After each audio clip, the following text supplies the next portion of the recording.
Hello everyone. SBI PO self given analysis बताती हूँ मैं। मेंस में कितने अटेम्प्ट किए मैंने एंड एग्जाम का लेवल कैसा था। जो नेक्स्ट ईयर के लिए भी प्रिपरेशन कर रहे हैं उनको भी ये पता रहना चाहिए कि मेंस का लेवल कैसा रहता है। काफ़ी स्टूडेंट्स को ये डाउट होता है कि प्री क्लियर हो जाते हैं बट मेंस क्यों नहीं होते, तो क्या रीज़न है इसका, उसके बारे में बात करते हैं। सबसे पहले तो एसबीआई पीओ की अगर मैं बात करूं, मैंने जैसे आईबीपीएस पीओ का भी मेंस दिया था 2022 मतलब 2023 में, इस बार भी दिया था मैंने।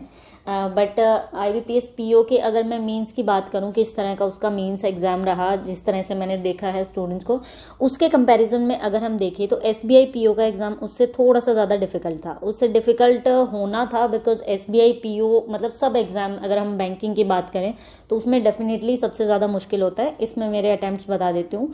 सबसे पहले तो देखिए लेवल इंक्रीज होता जा रहा है, हर चीज़ का लेवल बढ़ रहा है, तो प्रिपरेशन इस तरह से करनी पड़ेगी कि सब बढ़िया तरीके से आप लोग अटेम्प्ट कर पाएं। अब अगर मैं जीए की बात करूं कि मैंने जीए में कितने अटेम्प्ट किए हैं, तो जीए में मैंने किए हैं 32 अटेम्प्ट किए हैं मैंने जीए के अंदर। काफ़ी ठीक लगी मेरे को, लेकिन क्वेश्चंस थोड़े पजल्स वाले दे रखे थे, मतलब घुमा फिरा के। लेकिन अगर आपने मान लीजिए कि आपने नवंबर के मंथ का भी कर रखा है, जो लास्ट के 3 मंथ हैं, लास्ट वाला महीना तो बिल्कुल नहीं छोड़ना है जिसमें एग्जाम होता है ना, उससे लास्ट मंथ, एंड आप लास्ट के 3-4 महीने का भी अच्छे से कर लेते हैं तो आप 60 to 70% आप वहां से बढ़िया स्कोर कर सकते हैं। इतना वो नहीं था, लेकिन थोड़ा सा पजल था। मतलब अगर आपको न्यूज़ की पूरी डिटेल नहीं पता है, मान लीजिए कुछ इस तरह के क्वेश्चंस आ गए कि कुछ स्पोर्ट्स से रिलेटेड है या फिर कुछ और है, ज़्यादा बैंकिंग अवेयरनेस से रिलेटेड नहीं था, स्टेट्स वगैरह से रिलेटेड, ऐसे कि कौन सी मिनिस्ट्री इसको होस्ट करी या कौन सी मिनिस्ट्री ने मान लीजिए कि इसको लॉन्च किया है, तो उस तरह के क्वेश्चंस थे। कई बार ये होता है ना, जैसे लास्ट टाइम हम बात कर रहे थे कि बैंकिंग अवेयरनेस के ऊपर जो भी न्यूज़ होते हैं करंट की, वो ज़्यादा पूछी जाती है, वो कम थी, उतनी ज़्यादा नहीं थी।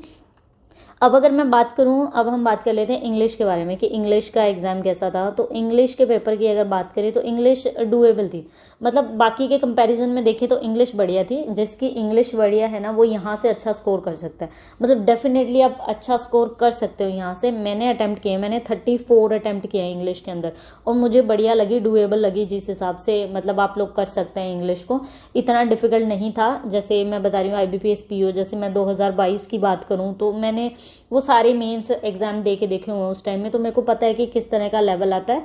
उसी तरह से मैं प्रिपेयर कर रही थी एसबीआई पीओ के लिए 2023 वाले के लिए, बिकॉज 2022 में मेरा एसबीआई पीओ नहीं हुआ था, बाकी एग्जाम हो गए थे। तो इसमें 34 अच्छा स्कोर हो सकता है।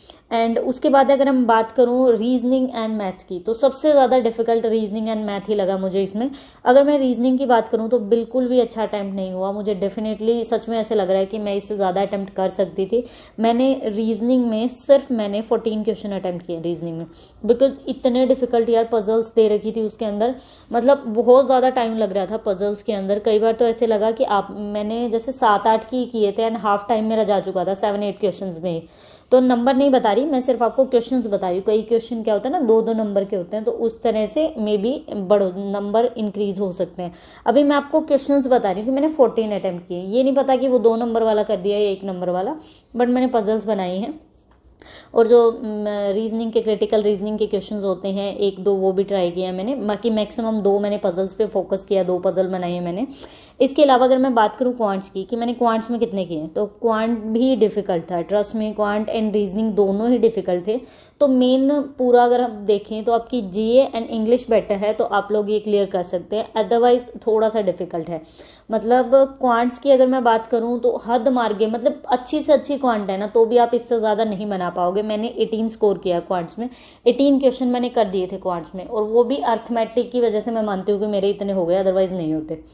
क्लियर, कट ऑफ देखना मुझे लग रहा है कि बहुत कम जाएगी, लेकिन मुझे ट्रस्ट नहीं है कि ये एग्ज़ाम क्लियर होगा या नहीं होगा, बिकॉज जिस हिसाब से मुझे लग रहा था कि लास्ट ईयर भी मैंने लगभग ऐसा सा ही स्कोर किया था एंड नहीं हुआ था उस टाइम, तो मे बी ये एसबीआई पीओ का एग्ज़ाम क्लियर होता है या नहीं होता मीन्स का, मैं आपको बताती हूँ।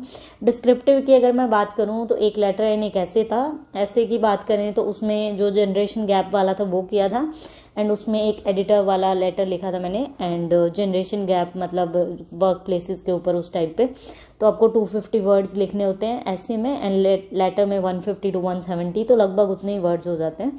तो इस तरह का एग्ज़ाम था मेरा आज, इसीलिए मैं आपको वीडियोस नहीं डाल पाई बिकॉज मैं थोड़ा सा इसके ऊपर फोकस कर रही थी। अब अगर आपको कुछ भी पढ़ना है तो हम उससे रिलेटेड बात कर सकते हैं, जैसे कोई बुक स्टार्ट कर सकते हैं, या फिर मैं आपको क्वांट्स अच्छे से करवा सकती हूँ कि क्वांट को किस तरह से पढ़ना है, बिल्कुल बेसिक से। जो लोग 2024 टारगेट कर रहे हैं उनके लिए बेस्ट तरीका होगा, आप बिल्कुल स्टार्टिंग से स्टार्ट कर दीजिए। आप लोग बताइए, अगर किसी ने SBI PO का मीन्स का एग्जाम दिया तो आपने कितने अटेम्प्ट किए। And thank you for watching the video.